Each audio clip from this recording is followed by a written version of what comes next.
of us should be grateful to have been born in this great nation. We bask in America's beauty and enjoy the freedom to live our lives the way we choose. Every person has a right to their own beliefs, their own opinions. But how long will that freedom last? From what I see today, not much longer.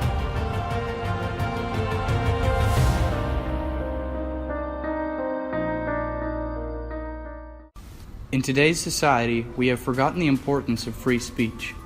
The freedom to express one's ideas, opinions, and beliefs is integral to a free society.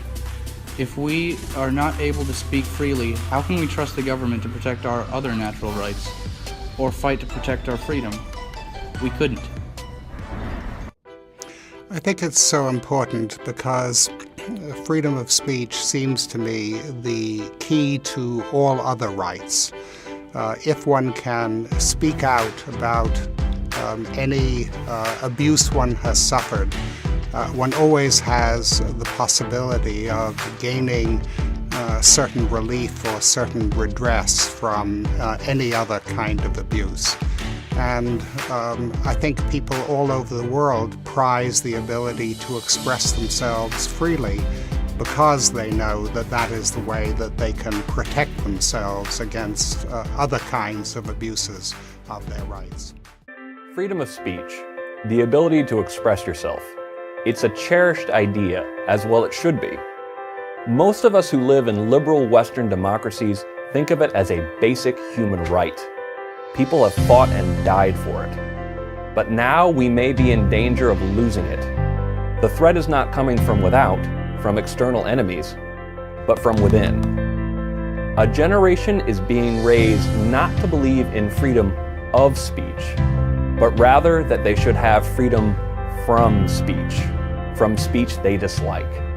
This is a threat to both pluralism and democracy itself.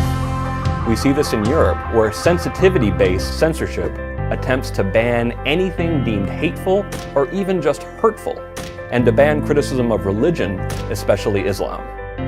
But the United States, despite its strong constitutional protections in the Bill of Rights, is far from immune from the rising trend of suppression of speech, or what is sometimes called political correctness.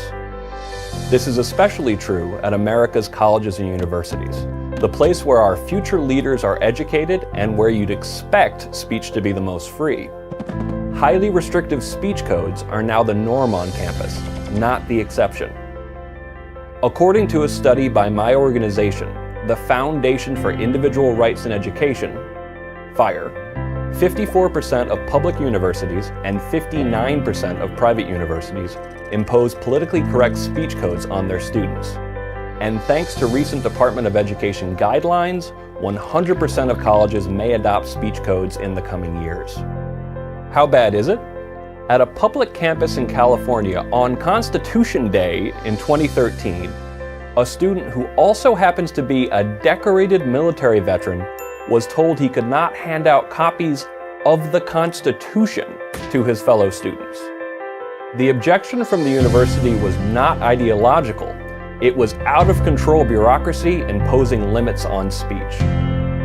That same day, another college student in that same state was told he could not protest NSA surveillance outside of a tiny free speech zone, an area that comprised only 1.37% of the campus. Months later, college students in Hawaii were told both they could not hand out the Constitution to their fellow students, and that they could not protest NSA policies outside the school's free speech zone. FIRE took these colleges to court, but the fact that we had to shows you how bad it has become. Recently, students and sympathetic faculty have joined forces to exclude campus speakers whose opinions they dislike. At FIRE, we call this disinvitation season, although the season lasts all year round. Since 2009, there has been a major uptick in the push by students and faculty to get speakers they dislike disinvited.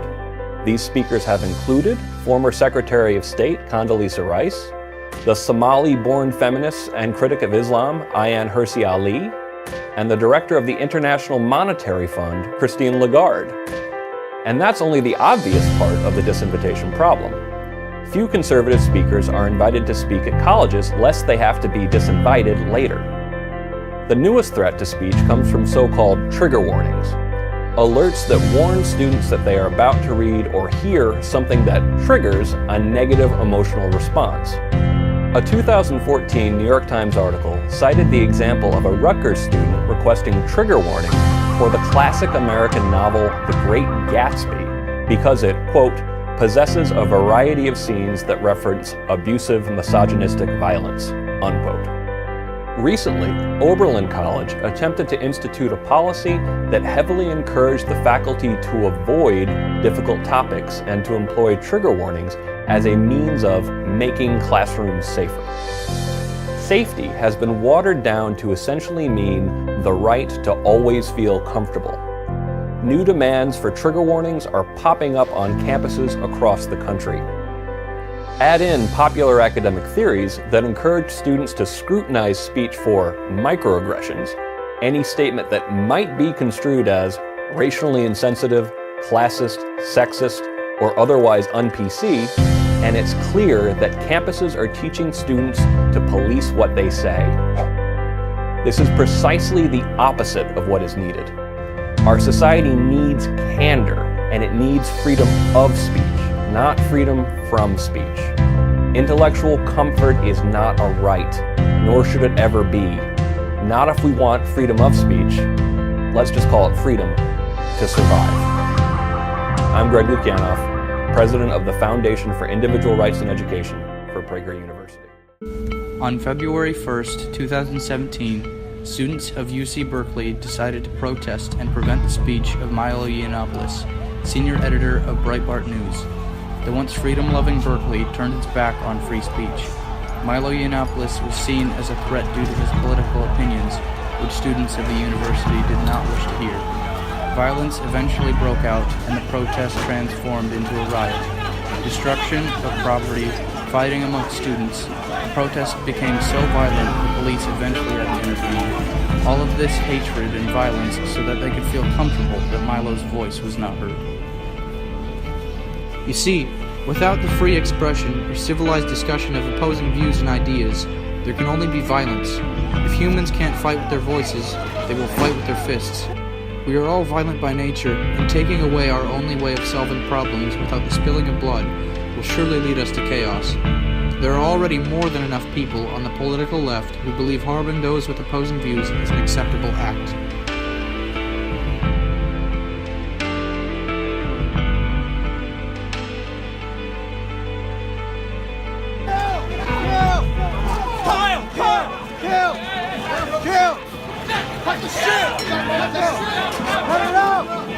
Peaceful protests turned violent on the campus of the University of California, Berkeley, forcing a cancellation of a scheduled speech by Breitbart editor that they were going to have there. CNN's Dan Simon is live on the Berkeley campus with the latest. No question that the person who is going to speak is controversial, but turning to violence becomes a crime is never protest.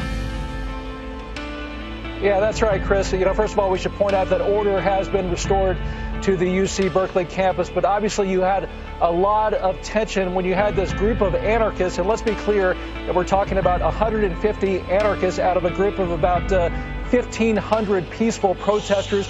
They started smashing windows, they lit fires, and at one point things got so chaotic that university police had to put the campus under lockdown, and officers, they fired pepper spray into the crowd, they fired rubber bullets to bring things under control. Now, leading up to this event, there had been a group of students who were pushing the university to cancel the appearance of Milo Yiannopoulos, obviously a very controversial figure and Donald Trump supporter, but the university to go forward in the interest of free speech, but protesters, they wanted to disrupt things, but some certainly expressed regret that things escalated and gotten out of control.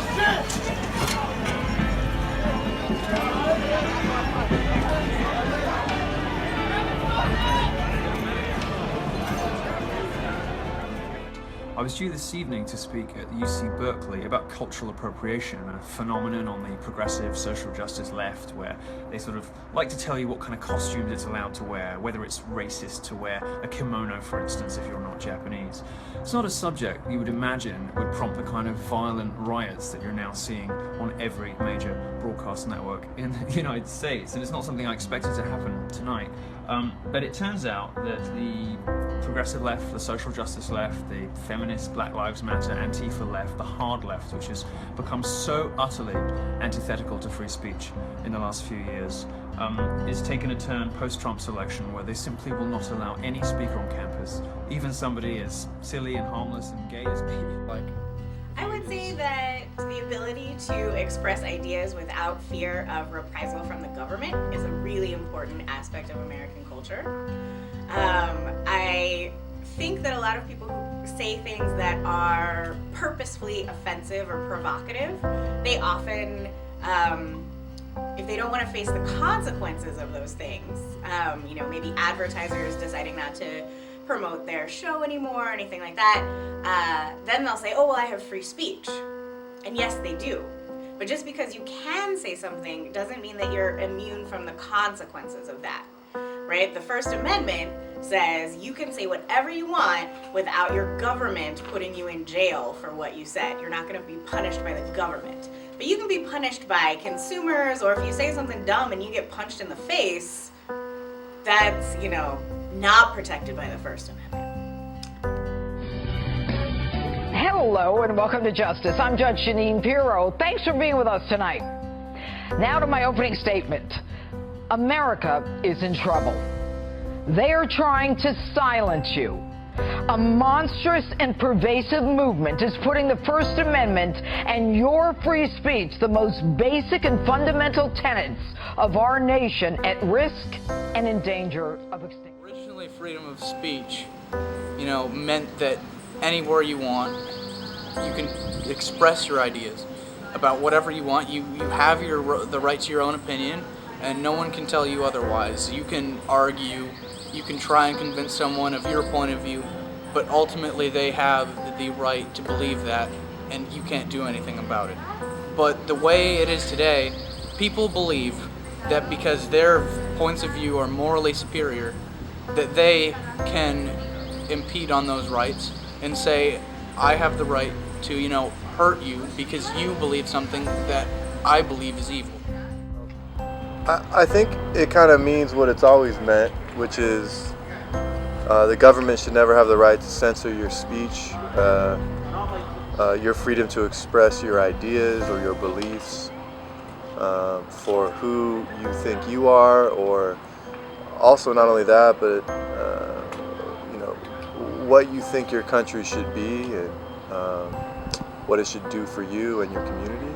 I think it's the freedom of speech is that right that the government should never in any way, shape, or form restrict that liberty that we have. What does it mean if we take it to what it means today? I think it's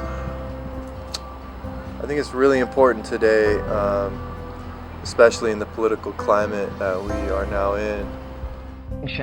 And whether you're on the left or the right, free speech is essential to our democracy. The reason the country was founded, the reason people risk so much, even die to come here. I think it's really important that free speech is protected. Freedom of the press is also super important to having a functioning democracy. But I also understand that there are limits on free speech. So, right, I can't go into the movie theater and yell fire when there is no fire.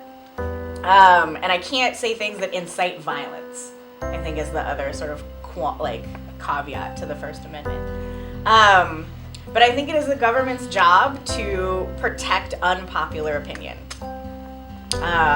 Even if it's things that I find personally repugnant, that person still has the right to say those things without consequence from the government. Yet, as you sit there, you are watching a silencing in real time, where people are not allowed to express their opinion if it does not align with the thinking of others. Sort of like a label, like how we call people like neo-Nazis, we call them fascists. It's a label so that you can do things to these people, that you can treat them subhumanely. I mean, look at it. Nazi? If you call someone a Nazi, what does that mean you can do to them? Nazis were horrible people, that did horrible things. When you label someone as something that is known to the world as evil, that means that you can treat them as if they really are truly evil. You do not have the right to go and hurt that person or shut them down. Everybody has the right to speak and freely to express their opinions, and you cannot shut them up. And that is one of the things that I cannot stand about today. It's that on colleges, universities, ironically, fascists are trying to make sure that people's voices aren't heard because they say it's evil. Oh, they're neo-Nazis. Oh, they're fascists. They're horrible racists. They're homophobes. They're Islamophobes. They're xenophobes. Their opinion doesn't matter, and that's wrong. Everyone's opinion matters. I think the government should, obviously, number one, make sure that nobody's right to free speech is being limited or restricted in any way. But on the same token, we just can't have complete freedom of speech in the sense that if I'm out there saying things that are hurting someone's ability to live their life, if financially. Now, this is not an esoteric or an academic discussion about one person or one campus. It's happening all over, and it's putting us on a course where we are in danger of becoming a fascist, totalitarian society where there is only one accepted point of view. No other will be tolerated, and it's time to fight back. This week, conservative Ann Coulter was disinvited from speaking at that bastion of free speech, the University of California, Berkeley. The university's excuse? Threats to Ann. Hard to believe, especially recalling that Mahmoud Ahmadinejad, Iran's president, spoke at Columbia without incident.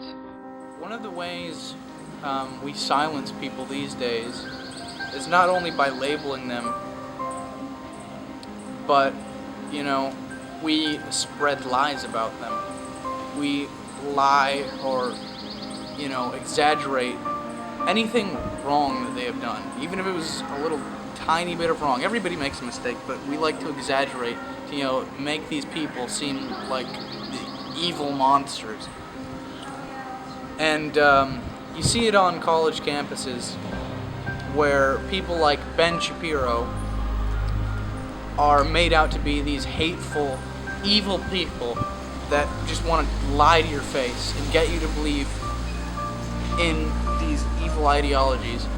But it's really ironic because that's what the other side believes. And back in February, Milo Yiannopoulos, also invited to speak, was met by mass protesters who smashed windows, set fires, threw rocks for 12 hours, causing $100,000 in damages. The number of people arrested? 1, which tells me a stand-down was ordered.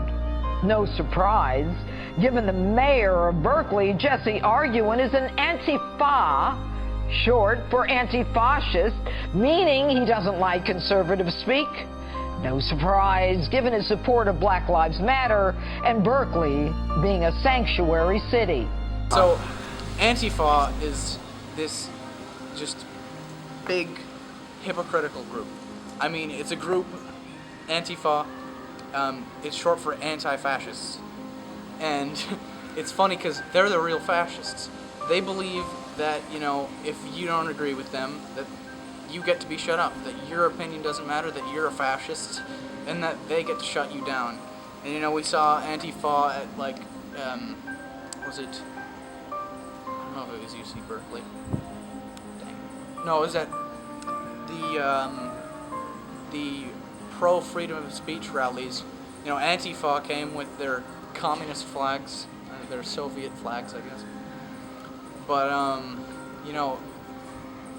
they came and they wanted to shut people up and say, no, we don't agree with you. You don't have a right to voice your opinion unless it's something we want to hear, They don't want to let other people hear it just because they don't want to hear it themselves. They don't want people to be exposed to other points of view. And it's quite hypocritical, really. And you know I love cops and I defend them. But their excuse for one arrest? They didn't want to step in with a full-scale riot forces because it could have led to bloodshed. Really? Did you guys go to rookie school?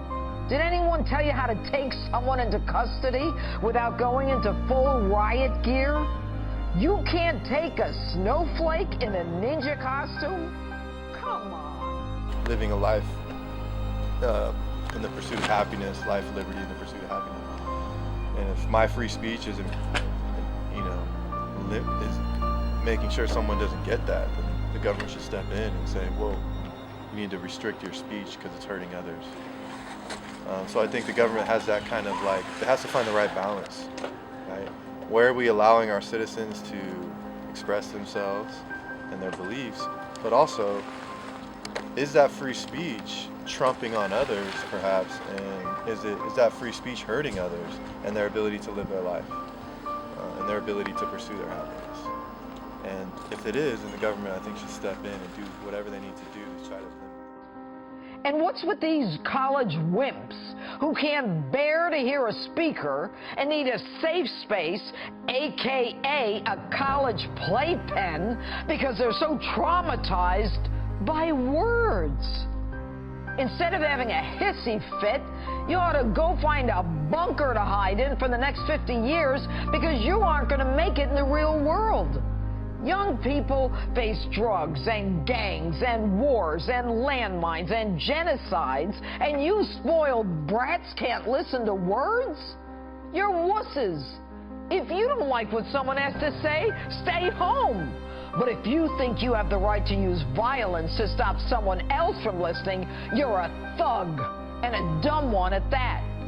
And if you have so much hate, why not use it in a positive way and defend innocents in the Middle East who are having their heads cut off by ISIS?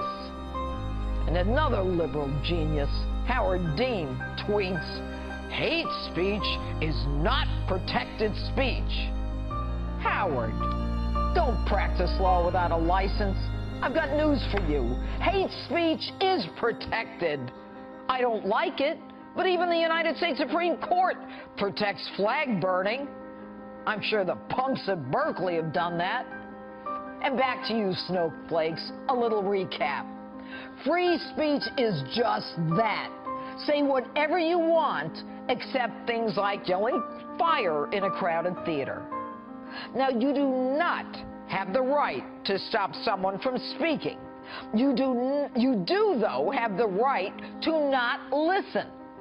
And if you left-wing liberal, namby-pamby, pompous, double-talking, hypocritical anarchists want to suit yourselves up in black ninja Halloween get-ups and masks to disguise your identities like common criminals and engage in rioting, arson, trespass, damaging property, assaults, and bloody fistfights to guarantee that no one is allowed to utter their free speech, then it is my pleasure to advise you that you have even more constitutional rights.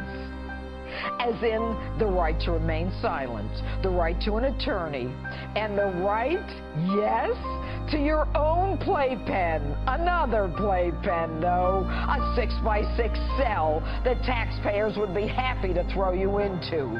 But we can't guarantee that the guy next to you is even going to like you. What could be a groundbreaking decision, Supreme Court justices will hear arguments today that could decide the limits of what you post online. While going through a divorce, Anthony Alanis posted this on Facebook, seemingly directed at his wife. "There's one way to love ya, 1,000 ways to kill ya." Alanis says this was just a rap and he was blowing off steam. It was nothing more than that. Then after his wife filed for a protective order, Alanis posted this, quote, "Fold up your protection from abuse order and put it in your pocket. Is it thick enough to stop a bullet?"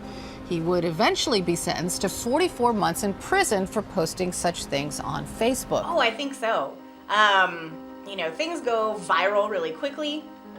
So the other thing is everybody's got a camera on their phone. And so, as a teacher, I may be talking about things in class that are historically accurate, but they use, language that I would never use in my real life or in any kind of other context. But if there's some student who's briefly filming a part of class where, I say something provocative or I'm quoting something and so I'm I think everybody having their phones and cameras has changed things because moments can be put on the internet and then it's viral. I think the anonymity of the internet has created a lot of people who would say really terrible things that they would never say in real life or if it was connected to their name and face. But then I also think there's, increased activism and pushback against things like offensive speech thanks to the internet. So it's definitely a double-edged sword. CNN Justice correspondent Pamela Brown joins us now from Washington with more. Good morning. Well, good morning to you, Carol. This really is a groundbreaking case. It's the first time that the High Court will examine free speech rights and social media. Oral arguments will begin at 11 a.m. This morning. And this case centers on this man, Anthony Alonis, who posted these harrowing messages on his Facebook page, initially directed seemingly at his estranged wife at the time. And then he went on to post messages seemingly directed at an FBI agent. He talked about shooting up a kindergarten class. But in this case, his attorney says, look, these messages were cathartic, that this was just an expression similar to the way a rapper blows off steam in a rap song, and that he didn't intend to harm anyone. Here's what his attorney, John Elwood, had to say about that. He said, this is therapeutic for me. This is just for me. It's not for anybody else. And there's a reason why all of these graphic songs are written, in that they are cathartic. They work through experiences. When Eminem wrote these things, that he hasn't been prosecuted for a felony for writing these songs, which are virtually indistinguishable about his ex-wife. So the attorney there is arguing that what should matter is the intent of the person, not how a reasonable person would perceive the threats. However, the U.S. government disagrees with that. They said clearly in this case, the ex-wife, due to these messages, feared for her life. And that's really what should matter here, how a reasonable person would perceive the threat. Don Borelli, the Solicitor General, will argue that this is similar to a bomb threat. It doesn't matter what the intent is of the person calling in a bomb threat. What matters is how people would react to that, the panic that may cause. And so that's really at the heart of the government's argument. Alonis, by the way, was convicted by a Pennsylvania jury, sentenced to 44 months in prison due to this premise of his intent of posting these messages. So it's bound to be really interesting today here, Carol, listening to both sides argue this case. It's bound to be a close one. Something most people overlook today is the media's censorship of ideas. Now, you've probably heard many claims of the press being biased, but I can guarantee you that you had no idea about what YouTube was hiding up their sleeve. YouTube no longer works by algorithm. It is now curated by employees. Because of this, videos with ideas that YouTube disagrees with can be demonetized, which means the creator will not make ad revenue. This is used to prevent many conservative YouTube channels from making money and to discourage them from making videos. Another tactic they use is making conservative videos restricted. This will prevent any account with restricted mode enabled or under the age of 18 from accessing these videos. Most of these videos follow FCC guidelines, which makes restricting them nonsensical. And on the other hand, leftist channels, such as the Young Turks, whose videos contain uncensored swearing left and right, remain on YouTube's front page unrestricted. Here is a video that prevents evidence to this argument. LouderWithBetter.com from being promoted online, in any kind of ads due to gun-related imagery, and I don't know, they gave another reason. I think we have an email sign-up thing there. So that hurts your rankings. That hurts if you search things. It makes you less likely to find us, and this is our livelihood.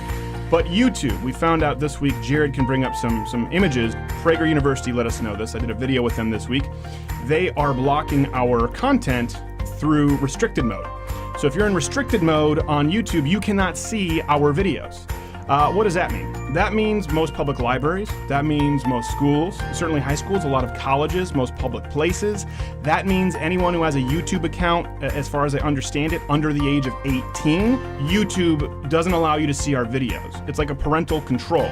Our channel follows FCC guidelines because this show is syndicated across the country on radio. So we have to be pretty damn careful. Let alone, it's a PG-13 at best. Now, it is selective, because if Jared brings up this image again, we did some comparisons. If you look at Young Turks, every other word is the F word. Every other story is clickbait, dishonest, it's attacking, it's insulting, it's bullying. All of their videos are available. Something else, if you search Steven Crowder on YouTube, a channel with 500,000 subscribers, about 100 million plays, we don't show up. It takes you to other channels. Again, if you are in restricted mode. So, does this mean censorship? No. Does it mean the government is stepping in and silencing your speech? No, but it's indicative of the collusion that's occurring with Facebook, we know, Twitter, we know, and now YouTube, particularly in this election. If you look at the featured section on YouTube, the trending is just John Oliver, Seth Meyers, Samantha Bee, non-stop HuffPost video, BuzzFeed. And what they're doing is clearly targeting us because we're being effective. Really, Louder with Crowder is the most effective individual conservative YouTube channel. You've got Paul Joseph Watson does great stuff. There are some other bigger channels that are parts of nonprofits or big networks. We're a lone wolf out there. And this is our livelihood. So here's the problem, Google. They've made many, many hundreds of thousands of dollars off of our videos because they've monetized them. So they've chosen to court us as users of YouTube as opposed to a different platform by offering to pay people to bring their content there. That's what makes YouTube, and now they're changing the deal. So that's the issue. They can kick anyone they want, but you can't entice people by offering them monetary compensation and then selectively targeting voices of dissent. So we want you to know, if you're subscribed on YouTube, just join Facebook mailing list. Make sure you have some other fail-safe, because every now and then people just aren't getting our stuff, and it's out of our control. It's important to remember, it's not a fear-mongering thing, but it is important to remember that these are the liberals that are getting voted into office. These are the same agenda that's a part of their platform oftentimes. So I mean, very, very influential. It's very influential, very controlling, and people that it's happening in this sector, in the private sector first, but it's not too far off and too unrealistic to see them pushing more of this stuff. Yeah.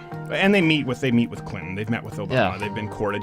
Silicon Valley and the entertainment industry is far more influential than DC. And that's why we don't get as tied up about the election, because culture is always more important. And regardless of who wins, you're always going to have the Comedy Centrals, ABC, NBC, CBS, Facebook, Twitter, YouTube. That's the real important. Speaking of real life and culture, we're also seeing a lot of universities blocking the website and everything too. A lot of it. Well, that's the restricted mode. So universities automatically use the website and the YouTube. Website. Yeah.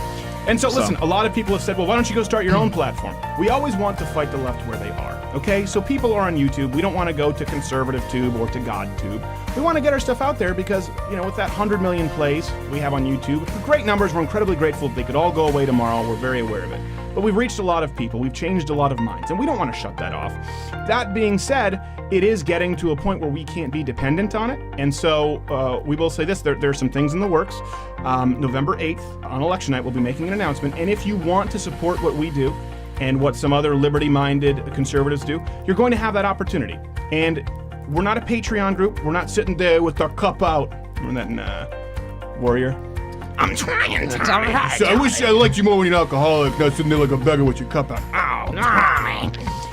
We're not a Patreon. We are not going to ask you for money. Whatever we do, it is going to be such a value-added proposition that we hope you want to be a part of it. Everything that's free is always going to be free. This show is never going to be taken off free unless we get banned from YouTube. We'll put it on Facebook. The articles, the podcasts that you get once a week, none of that's going to change. But we are going to be adding some things as a fail-safe here because it is very clear that the left wants to silence people like us. We're not forcing you to take part. A lot of you have said, hey, where can we buy merchandise? How can we support the program? Are you going daily? #NeverDaily. You might want to stay tuned for the announcement. We are going to give you the opportunity to be more active and take a part in this movement because I know all of you talk about Twitter and Facebook, and you've had pages removed, and you've been banned, and you've had your colleges block our site. Or to our troops, thanks so much who listen. A lot of them have to only do it through iTunes direct download because the website's been banned in a lot of countries, or even on some military bases and government buildings. People can't read our stuff. We very much appreciate what you go through, and we understand that a lot of you don't have the platform we have. We understand that a lot of you don't necessarily have the voice we have. We want to be a megaphone for that, and hopefully we've done that. So it's been a tough week going into election, and we are fighting these battles on the legal front, so we don't go on social media and talk about it a whole bunch. We write about it once typically and then work from behind the scenes. We just want you to know that you may not be getting stuff that you're subscribed to right now. So if wherever you're listening, iTunes right now, radio terrestrially, if you're on YouTube or on the website, just join somewhere else or 2 other places to make sure that you're safe. And it's sad that we have to do that. And this is emblematic of the left. Listen, private businesses have the right to do whatever they want. I understand that. But it is the left who is consistently at the forefront of trying to silence voices of dissent. This very dirty undershirt says love is the answer. Get him out. Trump's hateful claims channel a dark energy sparking violence and crime and outrage in others.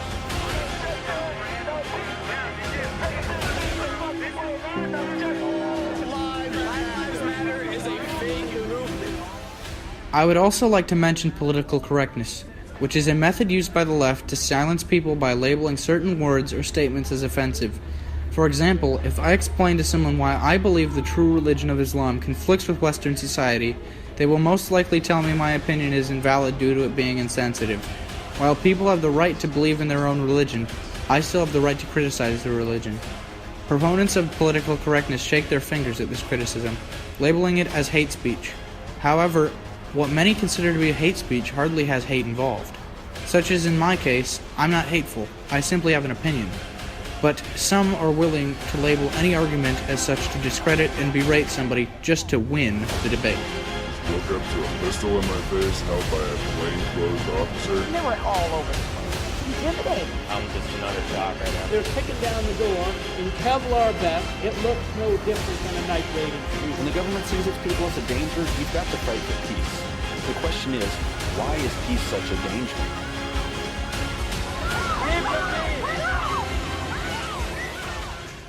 Freedom of speech. One of the building blocks of the American way of life. The freedom to say whatever you want, no matter how f***ing and down with the mother f***ing the freedom to say whatever you want, no matter how come on. Hate speech. That term's so hot right now. Do I blame Donald Trump for using hate speech during his campaign? Absolutely. He did. It's a fact. Normalization of hate speech. Hate speech. Hate speech. Hate speech! Hate speech and freedom of speech, 2 different things. I don't defend hate speech. Hate speech. Hate speech is provoked assault! Seems everyone's talking about it, but here's the thing, okay? Hate speech doesn't actually exist. I don't believe you. Now, banning hate speech would sound nice on its surface. Nobody really wants to be hateful or deliberately speak in a way that would hatefully hurt somebody's feelings. Most people don't. But if you buy into the concept of hate speech, some questions arise, like who gets to decide what is and isn't hate speech? How much of hate speech is protected under the First Amendment, if any at all? What limitations should there be on speech? Who are the arbiters of this limitation on speech? And where does the idea of hate speech, let's start with this, or political correctness actually come from? Why does it exist? Some will argue against this, but political correctness stems from something called the Frankfurt School. And when you hear someone refer to the Frankfurt School, they're actually talking about a group of scholars who were associated with the Institute for Social Research, founded in Frankfurt in 1923. When you hear the term cultural Marxism, this is where it comes from. Political correctness and cultural Marxism are one and the same. But let me read for you something that I think perfectly crystallizes this from Trent Schroyer's Critique of Domination, Part 227. As advanced industrial societies developed, the individual was more integrated into and dependent upon the collectivity and less able to utilize society for active self-expression. So it's important to understand that the idea of political correctness from its inception was designed as a political weapon to silence voices of dissent, which is why the New Left in the 1970s often used it and adopted it themselves. And that's why what's politically correct is ever changing. Is it colored people or people of color? I don't know what. Is it gay, queer, or no one knows. And this is why political correctness or cultural Marxism, and they are synonymous, lends itself so fashionably to easy labels. Transphobic, homophobic, xenophobic, racist, bigoted, Uncle Tom, white privilege, mansplaining, all of these are slapped on people with politically incorrect opinions in an attempt to silence you. Was there a reverb on my mic? No, that's MTV's decoded. Oh. So what does this mean, more importantly than making society less fun and comedy suck balls, or vagina, or anything yet to be defined? It creates an inability to criticize bad ideas, bad ideologies, like Islam, for example, or the current illegal immigration problem, or the welfare state. So hate speech is inextricably tied to political correctness or cultural Marxism, and that creates intellectual conformity, or intellectual authoritarianism. And that's where you start to see things like safe spaces, or trigger warnings, or speakers banned from campus, or people with unpopular opinions banned from social media.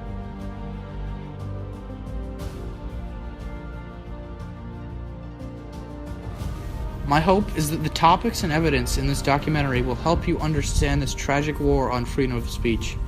I ask that you recognize the importance of free speech and what you can do to stop the fools trying to silence voices. Don't be one of them. Wise up and allow others to have their own opinions. Be more open-minded. Hear out those with opposing views. If you have the willingness to listen, you might just learn something new. Put thought into your beliefs and never be afraid to question what you know. Prevent this great nation from losing the freedom that so many died for. Don't let others silence your voice. Everyone has the right to have their voices heard.